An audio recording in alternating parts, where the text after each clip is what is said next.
Aujourd'hui, on va voir tout ce qu'il faut savoir sur la nouvelle fonctionnalité de ChatGPT Canvas. On va voir un exemple pour l'édition de texte et un autre exemple très bien illustré pour le code. C'est parti. Donc la première étape pour utiliser cette nouvelle fonctionnalité, c'est d'aller sur ChatGPT et de bien sélectionner ChatGPT with Canva, donc celui-là qui est en bêta.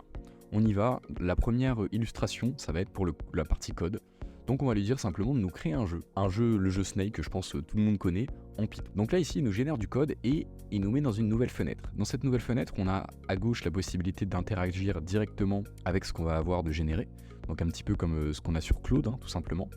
Et on va avoir aussi un nouveau bouton à droite là qui nous permet de faire différentes choses, notamment ajouter des commentaires, plus utile cette fonctionnalité si vous travaillez en équipe, ou même pour vous un petit peu plus tard. On a la possibilité de changer de langage, donc par exemple si mon jeu est en Python et que je le veux en C+, on va avoir la possibilité de le faire. On a une fonction qui permet de débugger. On a voilà plein de nouvelles fonctionnalités qui nous permettent de coder assez simplement. Alors moi j'ai quelques notions en Python, c'est pour ça que j'ai fait ça en Python, mais vraiment pas beaucoup. Et du coup je vais vous montrer directement ce que ça donne. Donc là premier G, j'ai rien modifié du tout. On se retrouve sur Visual Studio Code, on colle notre script et on va le lancer. Donc là, on a un jeu Snake qui est assez simple, mais bon, il a quand même fait le taf assez rapidement. Pour le coup, jusqu'ici, ça, on pouvait déjà le faire avant.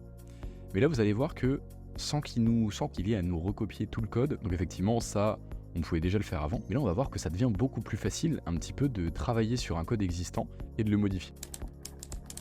Donc là, je vais lui donner quelques informations supplémentaires. Donc je lui ai dit que je voulais que le fond soit noir, qu'il écrive Dusk en violet sur le fond, que le serpent soit jaune et que les pommes soient rouges. On est parti. Donc là, ce qu'il va faire en fait, c'est qu'il va utiliser ce code-là. Et au lieu de tout réécrire comme ce qu'on pouvait avoir sur les anciens, là, il va le rescanner d'une certaine manière et il va juste apporter les quelques modifications qu'il y a à apporter. Donc là, vous voyez qu'il scanne ligne par ligne et effectivement, il y a quelques changements. Là, il vous remet un petit message ici et là, vous avez la possibilité de le copier. Donc on se retrouve sur Visual Studio Code, on supprime l'ancien, on colle le nouveau et on relance. Ok.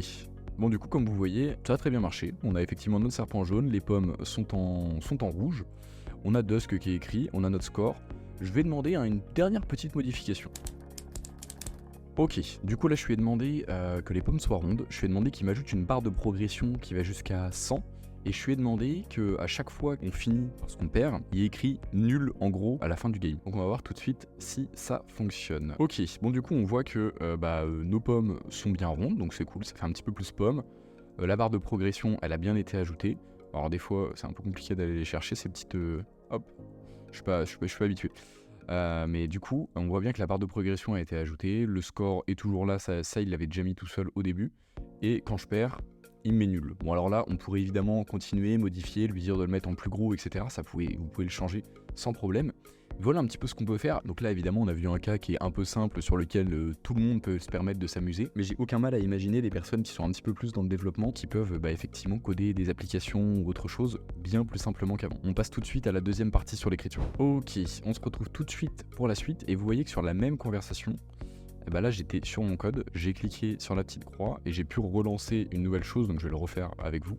Donc là je lui ai demandé de me créer simplement un petit guide de survie pour être sur une île déserte avec les 3 items indispensables, etc. Donc la fenêtre c'est exactement la même, par contre ici les boutons ils vont peut-être parler à un peu plus de monde. Donc là ce qui est génial c'est que déjà vous avez la possibilité par exemple de sélectionner une partie juste ici et de demander autre chose à ChatGPT. Vous voyez, on va voir des exemples juste après, je vous présente un petit peu l'interface. Donc là on a des nouveaux boutons, on en a un qui nous permet de suggérer des modifications, qui est plutôt intéressant, et ensuite on peut les ajouter ou non.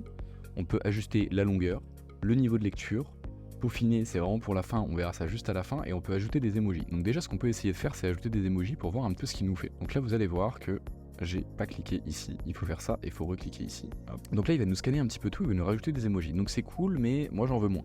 Donc voilà, moi je veux moins d'emojis parce que là je trouve que j'en ai un petit peu trop. Donc pareil, il ne réécrit pas, il va vraiment juste tout changer. Et là il nous fait un petit truc un peu épuré. Alors là peut-être même un peu trop, parce que là vous voyez qu'il en a mis que un.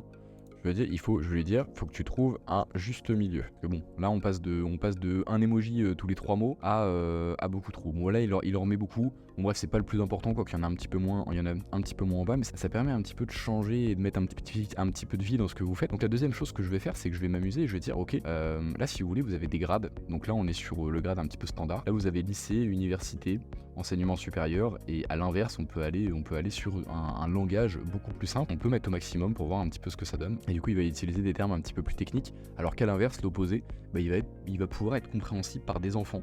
Et du coup c'est plutôt cool parce que sans avoir à donner un prompt particulier à ChatGPT, il va pouvoir nous refaire tout ça. Donc là vous voyez, ok, là il m'a écrit ça. Maintenant moi ce que j'aimerais c'est que ce soit un petit peu moins long parce que C'est un guide, on va dire, j'ai envie qu'il soit un petit peu plus court.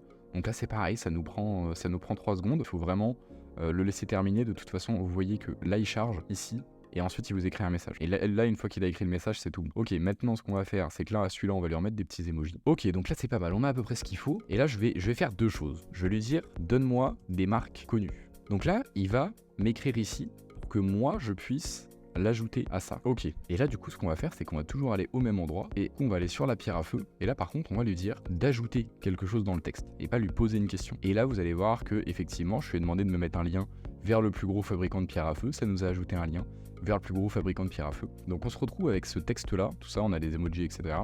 Et ensuite on va être peaufiné. Donc peaufiner, c'est un petit peu pour ajouter la touche finale à votre texte et que vous puissiez après l'envoyer le copier-coller directement sur Word ou autre chose. Je vais vous montrer ça. Voilà, vous voyez, il met un petit peu en forme. Là, on a quelque chose de plus lisible, de plus clair. Et là, on a quelque chose qui est vraiment utilisable. Vous voyez qu'il a enlevé un petit peu d'emoji, etc. Évidemment, une fois que c'est peaufiné, ça ne veut pas dire que vous ne pouvez pas le modifier. Au contraire, vous pouvez continuer à faire ça. Donc, comme vous voyez, cette fonctionnalité, je la trouve quand même très très utile. Elle permet d'interagir très rapidement. Elle pourrait nous permettre, même pour des cours ou pour autre chose, de mettre en forme, de l'adapter pour un autre public. Il y a vraiment beaucoup de cas d'usage qu'on peut faire et ça permet surtout de travailler du texte sur un texte sur lequel on est en train de travailler ou qu'on a demandé à ChatGPT de nous rédiger. Ça permet de travailler directement dessus. On a fait le tour de ces nouveautés ChatGPT 4 with Canva et on se retrouve très vite pour une nouvelle vidéo.